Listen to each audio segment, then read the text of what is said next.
look at nutrition not as specific boxes like protein or amino acid or energy, but in a more interactive way.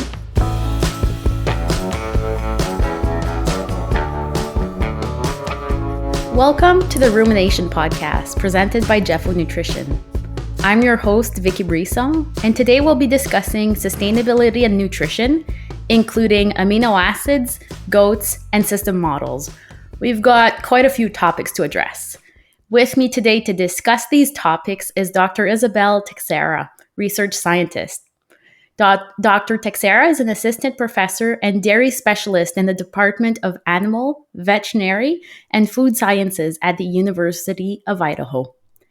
Izabelle is originally from Brazil, where she received her BSc in Animal Science from the Federal University of Lavras and her MSc and PhD in Animal Science with a focus on ruminant nutrition from the Sao Paulo State University, or UNESP. In 2010, Izabelle was hired as a professor at UNESP, Jaboticabal campus, where she worked until 2022, prior to joining the University of Idaho. Her research and extension interests focus on improving our understanding of nutrient utilization by ruminants and animal efficiency to reduce the impact of ruminant production on the environment and enhance the sustainability of dairy production systems.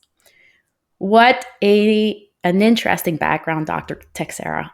Welcome to the show. Thank you for inviting me. It's a pleasure to be here. When it comes to ration balancing, amino acid supplementation often helps meet nutritional gaps.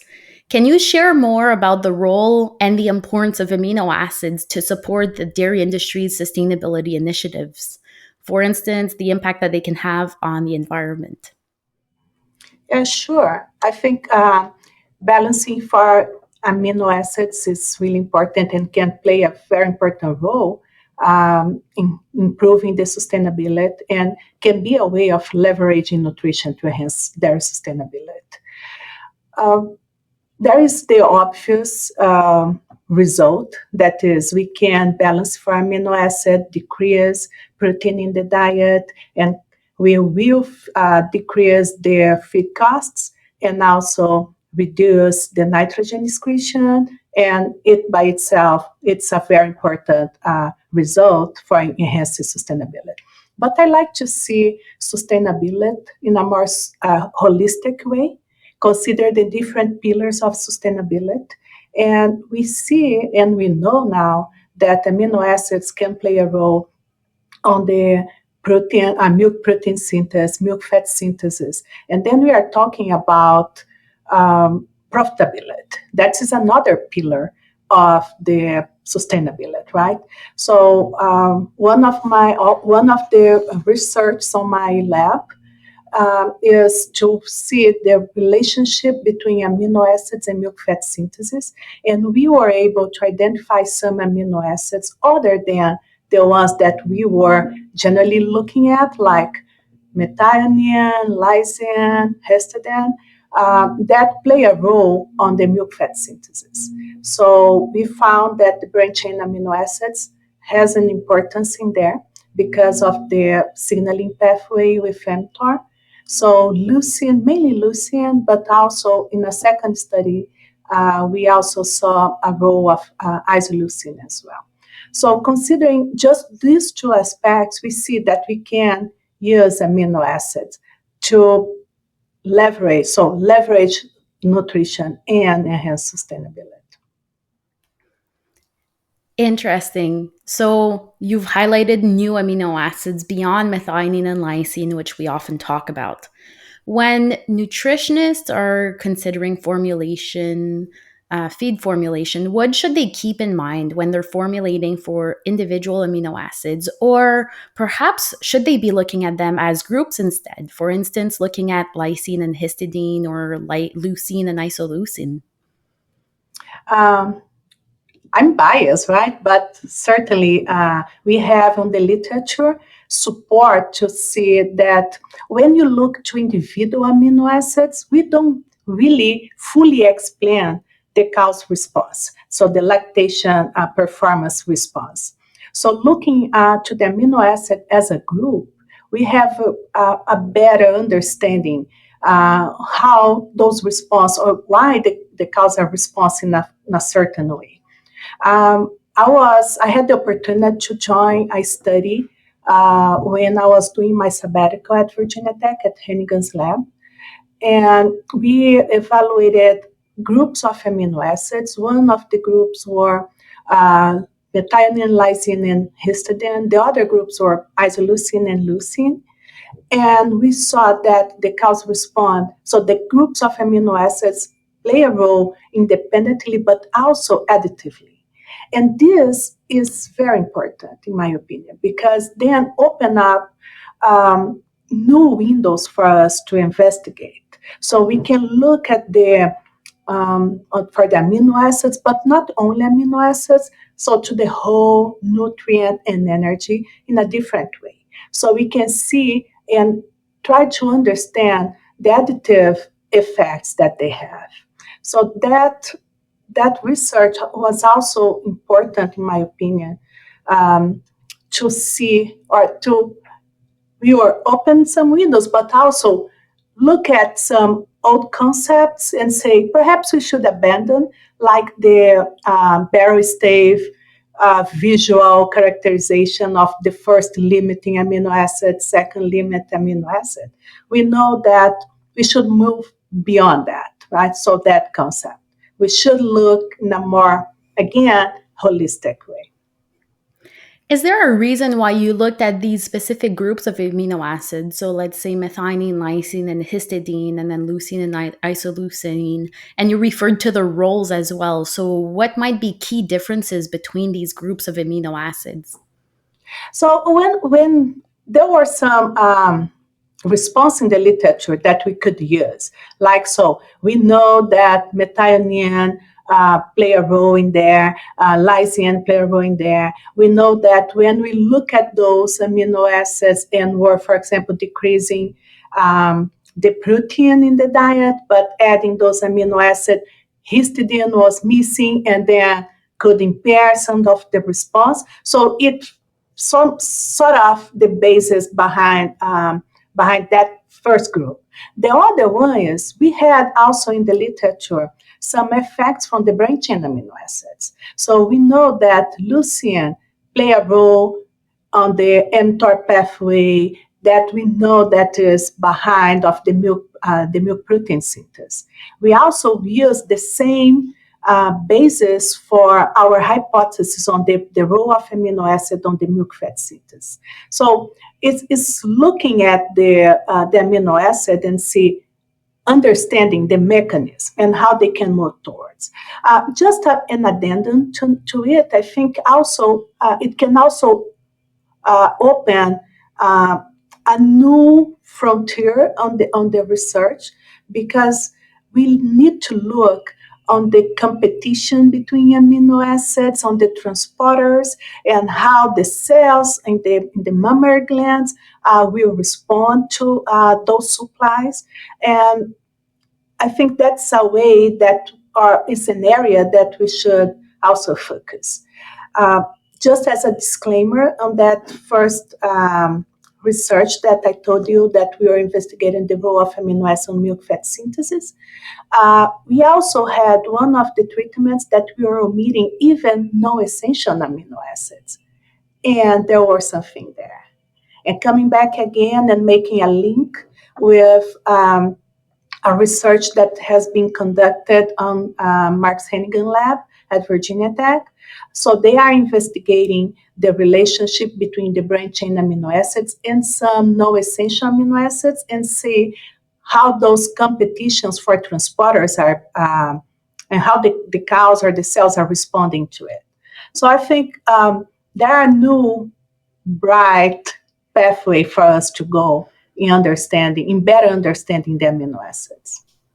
Thank you for sharing these thoughts and these new findings with us. It goes beyond considering individual amino acids, but really considering the interconnectivity of them, looking at them as a system.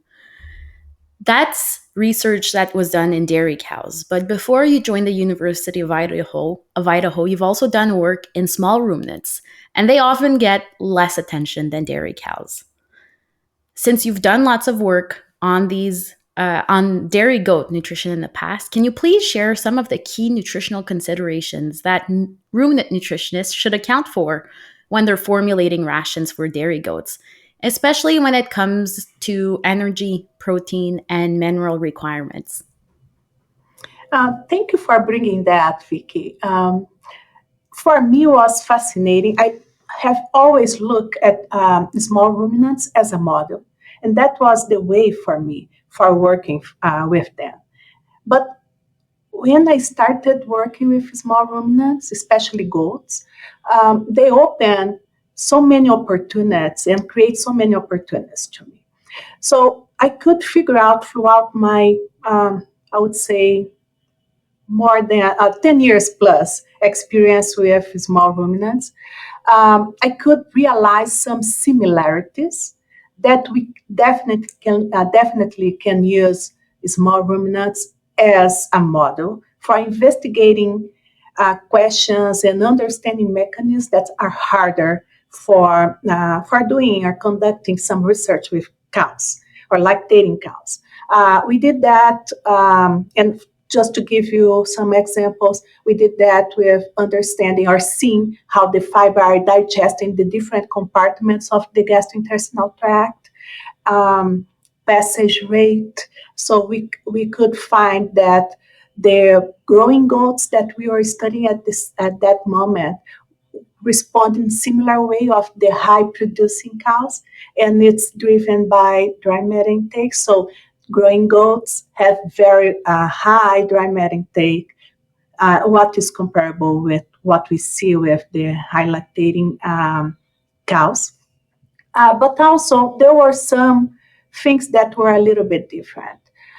For example, when we look at the efficiency of the goats, because they are more selective, and then we could see uh, some energy efficiency that were higher, or again, connecting with dairy cows or high producing dairy cows, when we have a diet that is more energetic dense. So we had similar coefficients, efficiency coefficient there.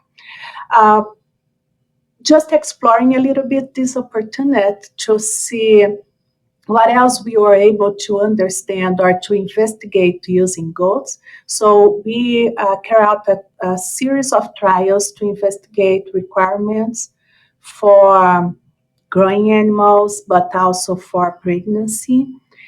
And this would be really hard to do with cows. So on the pregnancy, I should focus on the pregnancy. For example, for minerals, we saw that we neglect the requirements for pregnancy at the beginning of the pregnancy. And we saw that the animals require some nutrients, protein, energy, and minerals since the beginning of the pregnancy.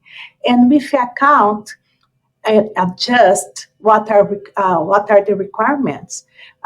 Just focusing on minerals, if we consider what are there out there for the on these feeding systems, and what we found when we count for the whole pregnancy, if we go for the feed systems, we'd feed 40% more phosphorus than the pregnant goats would need. Uh, Pretty much same amount of way more on potassium that they would need. So just to show that I completely understand that it's hard to carry out some trials with pregnancy or pregnant does or pregnant females, but we need to improve our understanding there. We also were able to show the differences on the efficiency of use throughout the pregnancy that we suspect. It was our hypothesis, but we were able to show that it changes. So the efficiency of use of a given nutrient changes throughout the pregnancy. And also with small ruminants, We have the difference if it's a single pregnancy or if it's a twin or triplet. Uh, and also were able to show those differences and how the animals respond to that and the adjustments in their female bodies. So I think those would be some of the points. So look at the pregnancy, look at let's abandon this fixed efficiency and look forward and look beyond on that. So would be my keynote points from this previous experience. Thank you so much for sharing that. Now let's shift gears a little bit. How can we successfully integrate precision livestock measurements and management tools, such as precision livestock farming and digital livestock farming? I know that in a previous paper, you referred to the 5 principles for sustainable livestock implementation. So, can you tell us a bit more about those? Yeah, sure. I think this is a hot topic, right? So we pretty much everybody is putting their eyes on precision livestock farming, and there are so many tools out there that can be used, that can be applied. The industries are offering us some possibilities, and I think that's great because we need to improve that, right? And we need to understand this precision measurement, that is what is there that we can measure, but also the precision management. So how we can implement or some tool that can be useful, but also is profitable, is possible to be implemented. So I think these two keys are important. You mentioned about the 5 principles, and I think it's just to make an analogy. Remember, I'm a professor, right? So generally, I think how people can understand it better or making some analogies. It's just like the strategic management. So we will figure out what is there that is a need, implement, evaluate, and then go in a circle and see how we can, what are the adjustments that we can do. So in this sense, I think the first principle is understand or recognize the performance gap. And as a performance gap, we should understand that as what is the desired performance, what is the desired response, and the current response I'm having. So when I understand that gap, so I have a problem. So let's move on. And then work a little bit on data collection, because it sometimes can be overwhelming, right? So we have so many possibilities there, but what is that is possible? And then increase our data collection and evaluating what are the capabilities. So what is possible for my situation, for my dairy, for my farm, for my ranch. So I think this is also something to look at. The other one would be determine what is the optimal management solutions. So what is it that is out there that I can implement, inform and implement, and that's when we start looking at the modeling and how we can use modeling in there, because models or modeling can be a very useful tool when we look at precision livestock farming. But we need to integrate that and go beyond that and really see the response of the animals. And we have loops in there, right? So if the implementation does not work, if the data collection is not working a proper way, let's see. And how is the response on the performance gap is doing? So I'm getting the response, it's helping me because now I'm measuring, I'm able to really understand what is there that I can improve, that can be enhanced when I apply a given tool.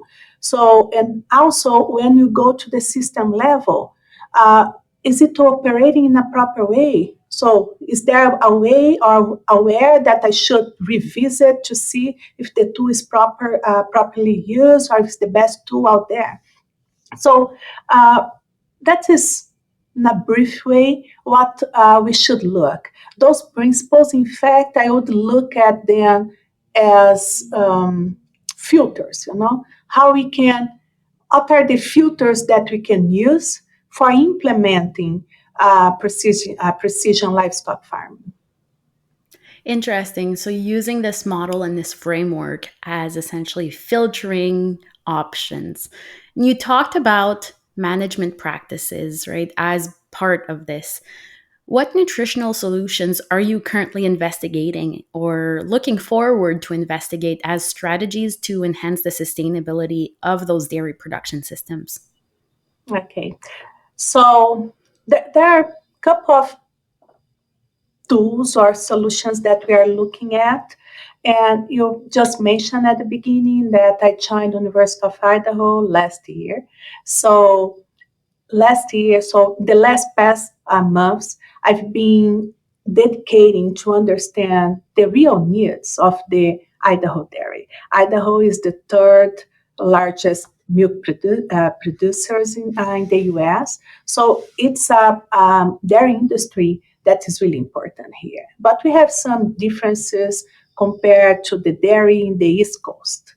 For example, we still have lots of open lots. There are some desire from some producers in look at or implementing some cross-ventilated barns. And those things are situations or scenarios that we should look at. So going straight to your questions after this digression, when I arrived, I was asked to look at two main nutrients, nitrogen and phosphorus, because that's something important here with all the concerns, environmental concerns. And I use different strategies for them. Regarding nitrogen, we are looking and then talking about tools. We are developing mobile-friendly web-based tool that we can refine the use of MUN, so mucrate nitrogen, to really understand the response of the animals, considering not only one thing like protein intake, but also considering other aspects on the diet, on the animal traits, and the environment as well. So we are currently working on that, on this development, and it certainly involves modeling because we're going to have modeling behind that too. Regarding phosphorus, we our strategy was, let's look at the scenario. Let's look at how the phosphorus nutrition has changed in the last years in Idaho. So our focus was in Idaho. So we were able to revisit some diets formulations, some representative diet formulations from the early 2000s and current diet formulations, and we saw the difference in there. So it decreased the amount of phosphorus in the diet. That's great. Still a little bit above requirement, but it improved. But we are also able to see changes in the ingredients on the major forages. For example, we are seeing that there are more dairies using some, for example, triticale as a forage. And it makes sense because we have more dairies using triticale as a cover crop, just showing that the alternatives for addressing the sustainability issues are there, and it's changing diet. At the end of the day, or ultimately, will change nutrition and how we should look at the whole scenario. So on the phosphorus, we are still working on that, but we are able to see some areas or animal categories that we can still that we still have room for working on, and we should address those questions in the future. Thank you so much. So you spoke about Idaho now being the third biggest state in terms of importance for dairy production. How are you collaborating to address nutrition issues in your state and in the United States and to enhance dairy sustainability? There are different ways. I think there are questions that are important to different states, right? For example, I've been collaborating with some with peers in other states in the U.S. I still have collaborations in Brazil, and those collaborations help me to better understand and address some important issues in the dairy industry. Within Idaho, we I've been working on with the dairyman itself, with some associations like the Idaho Dairyman Association, and we go back and forth many times during the years in many meetings, and they have been great at showing me and help me to understand the dairy industry in Idaho. The dairyman the dairy producers in general in Idaho, they have been very welcoming. Uh, so they open up their dairies and sometimes their houses and talk in a very frank and honest way about their concerns. And when I start doing those sort of needs assessment, it's a needs assessment, but I decide to use in a different way. Instead of studying or sending a survey, we are visiting in person and have very open conversations. And they brought some concerns that I was expecting, like nutrient management and how we can use nutrition for helping on sustainability or the regulations that are out there, but also some other concerns that for me was quite a surprise, but makes total sense. Like something that is beyond the technical aspects of a professor, at least a ruminant nutrition researcher, right, or extension. So it has been really interesting. So you spoke about, really getting to meet the producers of Idaho. And ultimately, our audience at Rumination is people who are out in the field, nutritionists, veterinarians, producers. To wrap up our discussion today, can you share your 3 take-home messages for them when thinking of practical solutions to improve the dairy industry's sustainability? Certainly. I would say that one of the first one is look at nutrition not as specific boxes like protein or amino acid or energy, but in a more interactive way. So how we can look not only independently but additive response. So look at energy and protein or fatty acids and amino acids together. And that's one of our future research as well.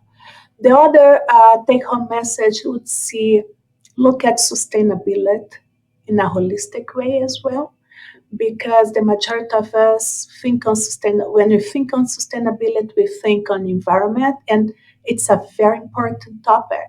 But we also need to look to other aspects of sustainability. If you ask a producer uh, what is sustainability for them, they would say sustainability is something that I need to pay attention because I want to continue in the industry. I want to continue my business. So it goes beyond um, environment.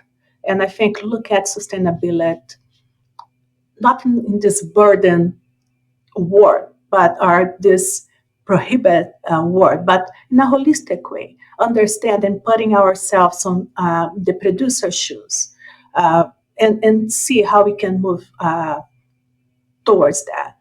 And I think the last one is something that I've been dedicated and willing to increase a little bit more. And every visit with a producer just highlight this as a red target, that is the importance of training, because you can formulating the best diet ever if you don't have the workforce prepared to use that diet for feeding the cows in a proper way.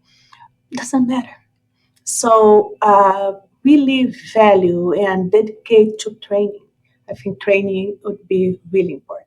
Well-trained workforce, well-trained young professional will help the nutritionists at academia or the industry to have better sample, to understand, because I'll go there and collect the sample, but if I don't know how to do that, or if I don't understand the importance of managing the cows in that way, or pushing the rush, or whatever, we can be here talking about different examples. I think training is really important. Thank you for sharing that. And that really highlights the importance of looking at sustainability, like you mentioned, not only from an environmental perspective, but also from the social and financial or economic perspectives. Thank you so much, Dr. Teixeira, for being with us today, sharing your wisdom and your lived experiences. Thank you. It was my pleasure. I also want to thank our audience for being here with us today. Don't forget to subscribe to Rumination on Spotify, Apple Podcast, YouTube, or other platforms. Feel free to visit jefo.ca for more information. This podcast was brought to you by Jefo Nutrition, precision nutrition for a growing world. Have a great day.